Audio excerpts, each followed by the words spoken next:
اللہ تبارک و تعالیٰ بعض دفعہ انسان کے معمولی سے عمل سے ایک چھوٹا سا عمل اس کی بارگاہ میں قبول ہو جائے تو اللہ تبارک و تعالیٰ اس کا بہت بڑا اجر عطا فرماتا ہے۔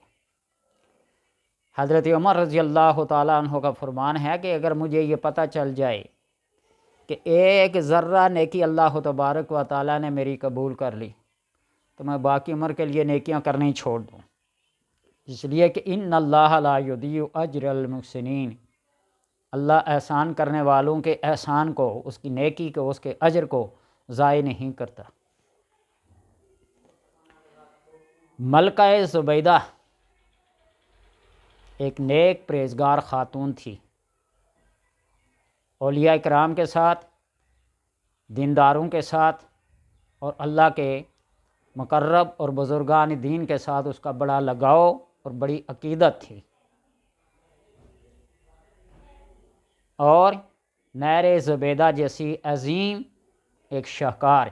اس دور میں جب پانی کی قلت تھی حجاج کرام کے لیے اس نے بنوائی، پانی کا انتظام کیا اور اللہ تبارک و تعالیٰ کے ہاں بڑی مقبول اور مبرور وہ ٹھہری۔ اس کی وفات کے بعد کسی نے اسے خواب میں دیکھا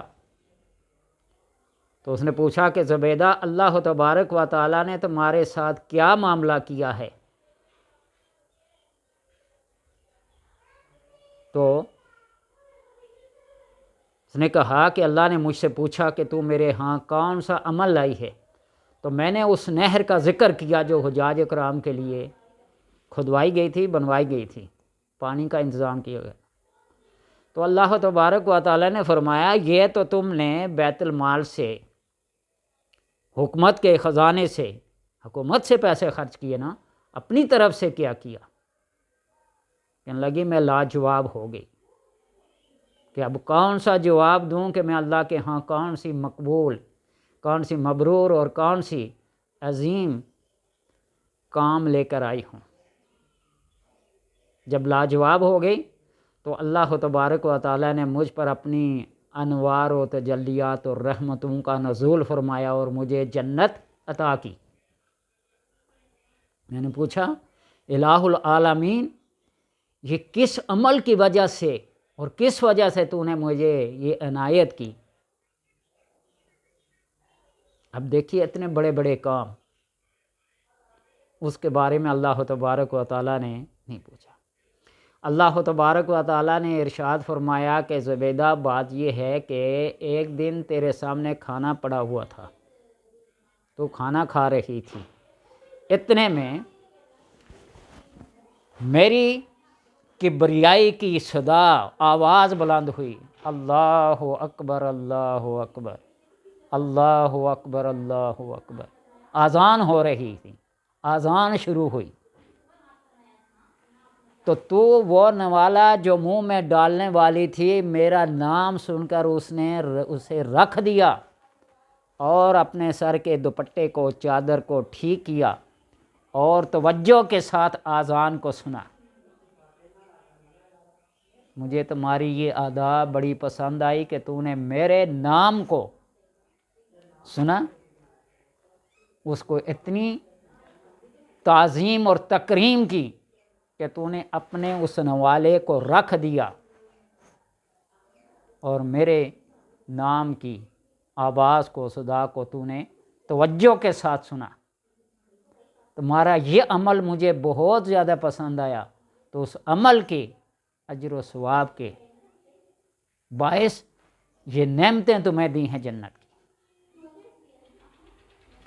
اس عمل کو دیکھیے، اور انسان بعض دفعہ انجانے میں کوئی ایسا فعل، کوئی ایسا عمل، کوئی ایسا کام کر لیتا ہے جس کو وہ ایک عام سا عمل جان کے بس ایسے ہی کر دیا، اس نے کوئی ارادہ، کوئی نیت نہیں تھی، اللہ تبارک و تعالیٰ کے ہاں وہ بڑا مقبول ہوتا ہے، بڑا مبرور ہوتا ہے، بڑا عظیم اور کریم ہوتا ہے۔ آج ہم اگر اپنے اعمال پہ غور و فکر کریے، اذان ہو رہی ہے تو گویا کہ ہمارے سامنے کچھ بھی نہیں ہو رہا ہے،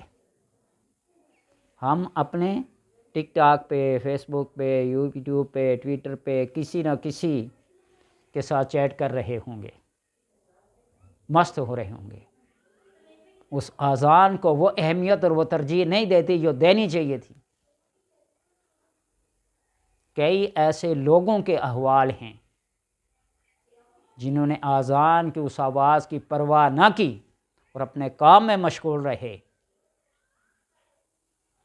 برباد ہو گئے۔ ایک مزدور مزدوری کر رہا تھا، اذان کی آواز کو سنا، وہ اپنی مزدوری کو روک لیا، توجہ کے ساتھ اذان کو سنا اور پھر نماز پڑھی اور پھر اپنے کام پہ آ کے بیٹھ گیا۔ اللہ تبارک و تعالیٰ اس کی یہ ادا بڑی پسند آئی۔ گویا کہ بے شمار ایسے حالات ہیں، واقعات ہیں، حکایات ہیں، قصے ہیں، کہانیاں ہیں، جو بھی ہے، لیکن جب بندہ بغیر کسی ارادے کے، بغیر کسی نیت کے بھی کوئی ایسا کام کر لیتا ہے جو اس سے عموماً ارادے اور نیت سے سرزد نہیں ہوتا، تو اللہ تبارک و تعالیٰ کے ہاں بھی اس کی بڑی اہمیت اور بڑی فضیلت لکھی جاتی ہے۔ تو اس لیے جب اذان ہو رہی ہو تو اذان کے کلمات جو مؤذن کہہ رہا ہے انہی الفاظ کے ساتھ جواب دیا جائے تو اس کو وہی ثواب ملتا ہے جو اذان دینے والے کو ملتا ہے۔ اور بعض روایات میں آتا ہے 7 سال یا 10 سال جس نے مسلسل اذان دی، اللہ تبارک و تعالیٰ نے اس کے لیے جنت لازم قرار دے دی۔ ہمیں چاہیے کہ ہم اپنے افعال پہ، اپنے اقوال پہ، اپنے اعمال پہ توجہ دیں اور جو احکامات خداوندی اور احکام شرع ہیں ان کو بجا لائیں تو اللہ تبارک و تعالیٰ کے ہاں مکرم مقام ملتا ہے، بہت اعلیٰ اور عمدہ مقام ملتا ہے۔ اللہ تبارک و تعالیٰ سے دعا ہے کہ ہمیں ان چھوٹے چھوٹے افعال کو، اقوال کو، اعمال کو کرنے کی توفیق عطا فرمائے۔